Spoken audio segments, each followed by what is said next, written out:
हाय, नमस्कार, आदाब, कैसे हैं आप सभी लोग। एक बार फिर से आप सबका स्वागत है हमारे फिन एक्सपर्ट्स एकेडमी के यूट्यूब चैनल पे। सो गाइस, बात करते हैं हम लोग 2020 कोविड की। उस टाइम पे आपको पता है इतनी डिजिटल आंधी नहीं थी जो 2020 के बाद से आज तक आप लोग देख रहे हो कि हर चीज डिजिटल हो चुकी है। मतलब लोगों आज के टाइम पे भी इवन अगर आप देखोगे तो वर्क फ्रॉम होम का कल्चर बहुत ज्यादा चल गया है। एंड जितनी भी आज के टाइम पे स्टडीज हो रही है सारी ऑनलाइन ही हो रही है। जितनी क्लासेस होती है सब ऑनलाइन होती है। उस टाइम पे क्या था, आपने देखा होगा कि लाखों रुपए की फीस पे करनी पड़ती थी अगर आपको कोई एक कोर्स करना है। जैसे अगर मैं बात करूं नीट की, तो नीट के लिए भी लोग लाखों रुपए की फीस पे कर रहे हैं और ऑफलाइन जाके सेंटर में जाकर के कोर्सेज वहां पे ज्वाइन कर रहे थे। लेकिन उसके बाद फिजिक्स वाला लेकर के आए अपने कुछ ऐसे प्लान्स जो कि बहुत लो बजट भी थे और अप्रोचेबल थे हर फैमिली साइज के लिए, कि अगर कोई मिडिल क्लास है या लोअर मिडिल क्लास है वो भी इजीली उसको कर पा रहा था। यानी कि उनके जो पैकेजेस थे वो 299, 399 एंड मेरे को लगता है जहां तक 2000 तक के भी उन्होंने पैकेज निकाले, कोर्सेज निकाले ऐसे जैसे आजकल यूडेमी दे रहा है 400-500 रुपए में। लेकिन यूडेमी उस टाइम पे नहीं था, वो अब आया है। फिजिक्स वाला तब से दे रहा है और फिजिक्स वाला की जो पहचान बनी है वो शायद उन्हीं लो बजट कोर्सेज की वजह से आज फिजिक्स वाला का इतना नाम है। एंड जो अलग सर है हमारे, आप सभी लोग जानते हो, बहुत बहुचर्चित, बहुत फेमस है। अलग सर की एक खासियत थी, काबिलियत थी कि उनके अंदर स्किल्स तो थी पढ़ाने की, बहुत अच्छी एजुकेशन प्रोवाइड करते थे बहुत अच्छे से शुरू से। एंड उनके अगर आप यूट्यूब पे जहां से उन्होंने शुरुआत करी है, तो अगर आप जाकर उनकी वीडियो देखोगे तो आज की डेट में लाखों सब्सक्राइबर दिखते हैं, लेकिन उन्होंने कहां से स्टार्ट किया वो चीज जाके देखना। मुझे जहां तक याद है, मैंने जो वीडियो देखी थी उनकी, तो एक छोटे से रूम में वो पढ़ा रहे थे और बाइक की जो रोशनी होती है ना, अपनी बाइक स्टार्ट करेगी उसकी उसकी रोशनी में उन्होंने एक बोर्ड पे समझा रहे थे किसी को। तो जो कि मैंने आज तक ऐसा एजुकेटर कोई देखा नहीं है जो उस फेज में जाके भी, और मतलब एक होता है ना बंदा हार जाता है कि नहीं यार मैं क्या करूंगा, लेकिन उन्होंने कभी नहीं सोचा कि रिसोर्सेज है कि नहीं। उन्होंने वहीं से स्टार्ट किया और वहां से आज इतने भारी वैल्यूएशन पे आईपीओ लेके आ रहे हैं। आईपीओ का साइज, वैल्यूएशन क्या रहेंगी, इन सब के बारे में बात करेंगे। तो चलिए आगे बढ़ते हैं। बात करें वैल्यूएशंस की तो 35 से 40 हजार करोड़ का वैल्यूएशन जो है इस पे आईपीओ इनका आ रहा है। बाद में बात करेंगे कि क्या ये सही है कि नहीं। इशू साइज की बात करूं तो 3820 करोड़ का इशू साइज है, जिसमें से प्रोमोटर का जो है वो 700 से 750 करोड़ का पार्ट रहने वाला है और बाकी सारा ये लोग रिटेल क्यूआईबी वगैरह को देने वाले हैं। अब आपको ये देखना है कि अभी तक जो फिजिक्स वाला आपको एजुकेशन प्रोवाइड करता था, अब उनके स्टॉक्स भी मार्केट में अवेलेबल रहने वाले हैं आप लोगों के लिए, कि आप बाय भी कर सकते हो, सेल भी कर सकते हो। एंड आपको फिजिक्स वाले का फ्यूचर कैसा लगता है उस पर डिपेंड करता है कि इनकी ग्रोथ कैसे रहने वाली है, क्योंकि बहुत सारे फैक्टर्स और भी है जो हम आगे डिस्कस करेंगे कि आपको इनके आईपीओ में लॉन्ग टर्म के लिए बैठना है या लिस्टिंग गेन लेके निकलना है, और may be possible listing gain मिलने भी वाला है कि नहीं मिलने वाला, ये हम आगे समझेंगे इनकी जब हम पूरा इनके बारे में पढ़ेंगे, कंपनी के बारे में, वैल्यूएशंस क्या है क्या नहीं है, क्या सही है कि नहीं गलत। आगे चलते हैं गाइस। ज्यादा डिटेल में जाने से पहले आप लोगों को एक चीज बता दूं जो आप लोगों को ना कहीं पे लिख के रख लेनी चाहिए कि इस कंपनी की जो बुक रनर है ना, वो ध्यान देना कौन है। कोटक, एक्सिस, जेपी मॉर्गन, ये बड़े बड़े नाम है जो इनके बुक रनर है। एंड साथ साथ एनएससी बीएससी दोनों पे लिस्टिंग होने वाली है। तो सबसे बड़ी बात है, आपको पहले समझना पड़ेगा कि बुक रनर जो है किसी कंपनी के पीछे अगर इतना बड़ा हाथ है ना, तो कहीं ना कहीं कुछ देखो ऐसा है कि कंपनी के जो लिस्टिंग है ना वो खराब तो नहीं हो सकती। ये मेरा मानना है। अगर आप हिस्ट्री उठा के देखोगे, जब भी कोई बड़ी बुक रनर आपके साथ है तो वहां पे आपको लिस्टिंग गेन तो मिलते हैं। कितने मिलेंगे क्या नहीं मिलेंगे उसके बारे में थोड़ा और आगे चलते हैं डिटेल में, तो आपको शायद कुछ आइडिया लगे। थोड़ा सा और पहले चलते हैं 2016 में। 2016 में इन्होंने स्टार्टिंग करी थी अपने यूट्यूब चैनल से, जहां से इन्होंने धीरे धीरे स्लोली जेई और नीट की पढ़ाई इन्होंने स्टार्ट करवाई और कुछ सेंटर्स ओपन करे जहां पे इन्होंने जेई और नीट को पढ़ाना स्टार्ट किया। और वहां से अगर हम 2024 से 2025 की ग्रोथ देखें तो 2024 में इनका 2000 करोड़ के आसपास का रेवेन्यू था, जो 2025 में बढ़ करके 2886 करोड़ रुपए हो गए, जो कि अपने आप में बहुत बड़ी बात है एक साल में अचीव करना।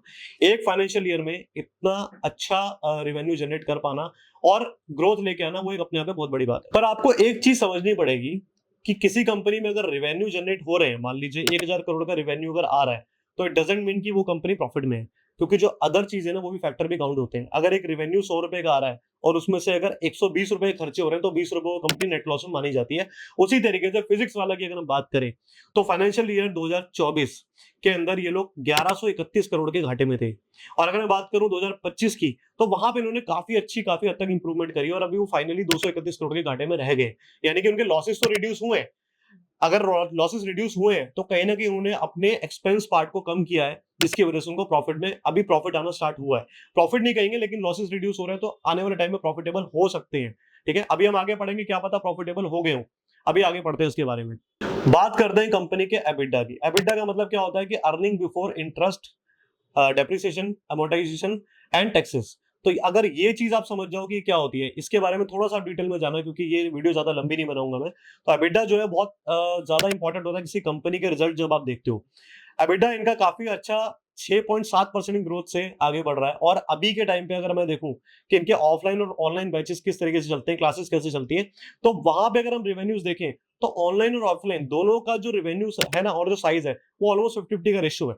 मतलब अगर हम दोनों के रेवेन्यू की बात करें तो 1100 करोड़ मान लो, या 1000 और 1100 करोड़ मान लो, थोड़ा बहुत ऊपर नीचे, लेकिन 50-50 का रेशियो इनका रहे, 50-50 का रेशियो इनका है अभी हाल फिलहाल में। एंड सबसे बड़ी बात, फिजिक्स वाला के 4.46 मिलियन पेड यूजर्स हैं। पेड यूजर मतलब आप समझ रहे हो, यानी कि इनके स्टूडेंट्स हैं इतने 4.46 मिलियन, जितना आजकल कोई बंदा सोचता है कि मेरे इंस्टाग्राम या मेरे यूट्यूब पर सब्सक्राइबर हो या फॉलोअर्स हो, उतने तो इनके यूजर्स हैं, यानी कि स्टूडेंट्स हैं, जो अपने आप में बहुत बड़ी बात है। इसलिए मैं आपको बोल रहा हूँ कि बहुत डिटेल में जाना है आपको, ताकि आपको पता लगे एक्चुअली में कंपनी आगे कितना प्रॉफिटेबल रह सकती है। गाइस अब हम आते हैं सबसे इंपॉर्टेंट पॉइंट पे, वो है कि जो आईपीओ के थ्रू ये लोग पैसा रेस कर रहे हैं, ठीक है, जो भी इनकी डिमांड है 3820 करोड़ की डिमांड है, उसको ये यूज कहाँ करने वाले हैं, क्योंकि जब तक आपको यूजेबिलिटी नहीं पता लगेगी आप पैसा लगाने का मन नहीं करेगा। तो अभी पैसा लगाना इस पर डिपेंड करता है। सबसे पहला इनका यूज होने वाला है ऑफलाइन फिट आउट्स पे, जिसमें ये लोग 460 करोड़ रुपए खर्च करने वाले हैं। सेकंड, ये लोग फंड यूज करने वाले हैं अपने जो एग्जिस्टिंग लीज है, यानी कि जो ये लोग जगह लेते हैं अपना इंस्टीट्यूट बनाने के लिए, वो लीज पे लेते हैं, उसमें 548 करोड़ रुपए देने वाले हैं। 710 करोड़ रुपए खर्च होने वाला है टेक एंड क्लाउड स्पेस के लिए, क्योंकि क्लाउड स्पेस सबको चाहिए, और ये तो वैसे भी एजुकेशन में है, तो इनका कितना डेटा स्टोर होता होगा, तो उसमें भी 710 करोड़ रुपए लगने वाला है कंपनी का। उसके बाद आती है इनकी सब्सिडरी। सब्सिडरी इनकी जाइलम एंड उत्कर्ष, उसमें भी इनका काफी हद तक इन्वेस्टमेंट जाने वाला है, और उसमें भी डाइवर्सिफिकेशन रहने वाले इनके फंड्स के। यानी कि अल्टीमेटली ऑफलाइन सेंटर्स बढ़ाने पे एंड अपनी जो प्रेजेंस है उसको ऑफलाइन एंड ऑनलाइन दोनों में बढ़ाने में ये पैसा लगने वाला है। अब दिमाग आपको लगाना है कि अगर कोई इंस्टीट्यूट इतने बड़े लेवल पे ऑफलाइन प्रेजेंस बढ़ाना चाहता है, तो वहां पे देखिए बहुत सारी चीजें और भी आती हैं। सबसे पहले देखा जाता है कि क्या अभी जो फुटफॉल है स्टूडेंट्स का ऑफलाइन में, वो उतना है कि आगे सेंटर बनाने से बेनिफिट मिलने वाला है? क्या और भी कॉम्पिटिटर ऐसे हैं जो मार्केट में जब आएंगे तो उसका इंपैक्ट इन पे आएगा?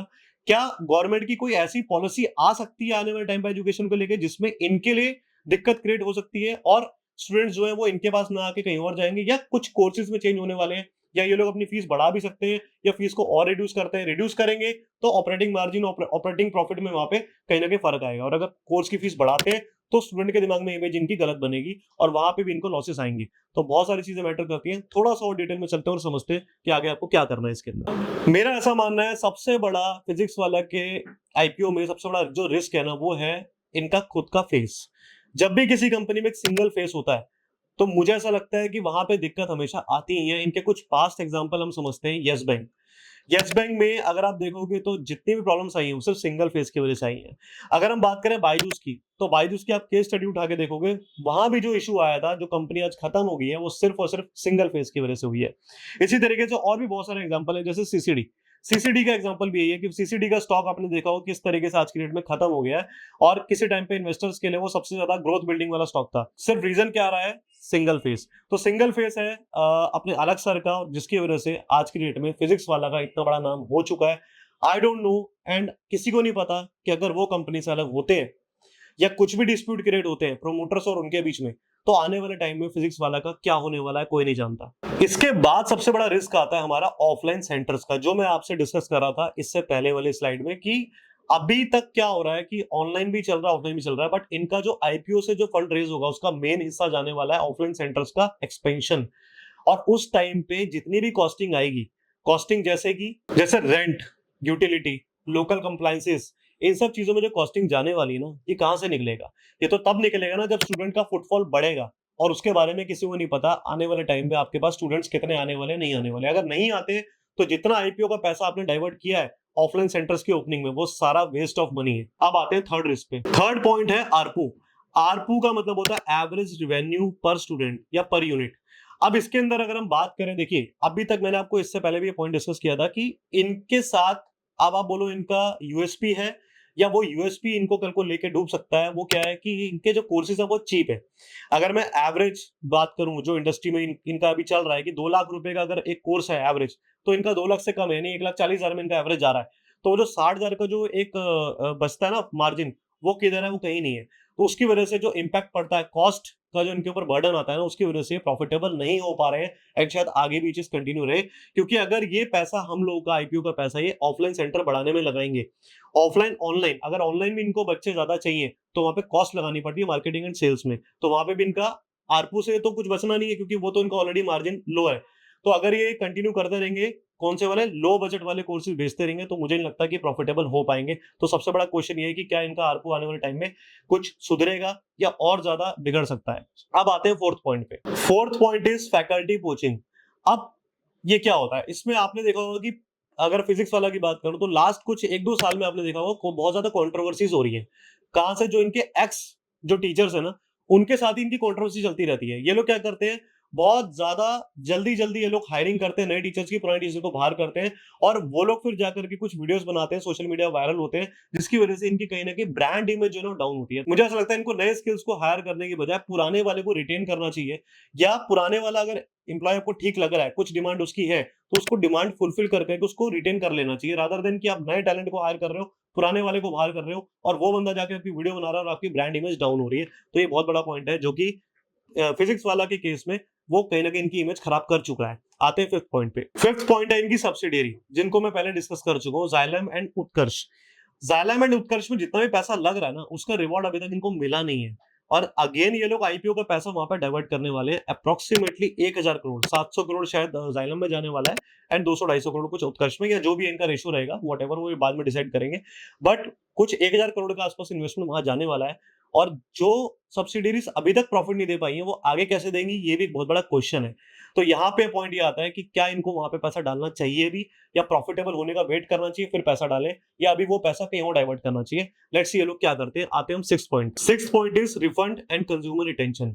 देखिए इस इंडस्ट्री में क्या दिक्कत है, हम भी एजुकेशन इंडस्ट्री में, वो लोग भी उसी में। मेन प्रॉब्लम क्या है कि अगर हमने किसी को रिफंड देने का प्रॉमिस किया है, अगर कोई मेरा स्टूडेंट है और मेरी पॉलिसी ऐसी है कि अगर आपको नहीं अच्छा लगता है मेरा पढ़ाया हुआ, तो मेरे से पैसा वापस ले जाओ, या वॉट एवर कुछ भी अगर प्रॉब्लम आती है तो आप पैसा वापस करने की बात अगर कर रहे हो और वो पैसा टाइमली वापस नहीं हो रहा है और वो कंप्लेंट्स डाल रहा है, तो कंप्लेंट्स आजकल आपको पता है गवर्नमेंट बहुत स्ट्रिक्ट है एजुकेशन में। एजुकेशन में आपको अगर आपने रिफंड का कुछ बोला है तो आपको देना पड़ेगा, लेकिन पीडब्ल्यू के केस में ये चीजें कहीं ना कहीं लैक कर रही हैं। कस्टमर को रिफंड नहीं जा रहे हैं, उनकी कंप्लेंट्स आ रही है, जिसकी वजह से अगेन इमेज जो है उनकी डाउन हो रही है। और ब्रांड इमेज डाउन होने से क्या होता है, अल्टीमेटली स्टॉक पे इंपैक्ट आएगा, उसका कंपनी पे इंपैक्ट आएगा। तो इसलिए आपको एक चीज ध्यान रखनी है, साथ साथ कस्टमर रिटेंशन। एक स्टूडेंट को आप जो है कब तक बना के रख पा रहे हो अपने साथ में। यहां तक सुनने में आया कि जो स्टूडेंट ज्वाइन करके इनके पास ज्वाइन किया, जिन्होंने, उन्होंने जब दूसरी जगह भी ज्वाइन किया या उनकी ट्रायल क्लासेस ली, तो उनको वहां ज्यादा बेटर लगा इनके पास से। तो आप कस्टमर रिटेंशन कितना कर पा रहे हो, रिटेन कर भी रहे हो नहीं कर रहे। आप बोलते हो कि ठीक है आपको वहां अच्छा लगा, पैसा वापस ले जाओ, वहां चले जाओ, लेकिन आपको नहीं पता कि वो बंदा जाके आपका नाम बदनाम करेगा अल्टीमेटली, कि भैया पीडब्ल्यू से मत पढ़ो, यहाँ से पढ़ो, ये ज्यादा अच्छा पढ़ाते हैं, और वो लोग सिर्फ पागल बना रहे हैं। तो मुझे ऐसा लगता है ब्रांड इमेज बिल्डिंग में ना ये सब चीजें बहुत इंपॉर्टेंट है, जहां पे इस वाले पॉइंट पे ध्यान नहीं दिया जा रहा है, तो हमें इस पे भी ध्यान देना है। तो आगे देखते हैं ये लोग ये चीजें सही कर पाते हैं कि नहीं कर पाते, ये भी एक रिस्क फैक्टर है। आते हैं सेवंथ पॉइंट पे। Seventh point is regulations.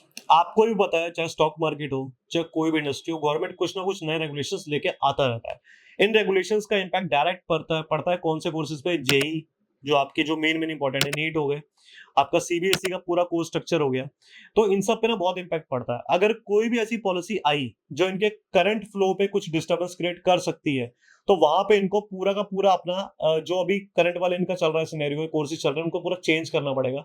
और शायद मुझे लगता है वो बहुत बड़ा एक डैमेज होगा इनके कंपनी की इमेज बोल लो, कॉस्ट बोल लो, या उनके स्टॉक के प्राइस पे।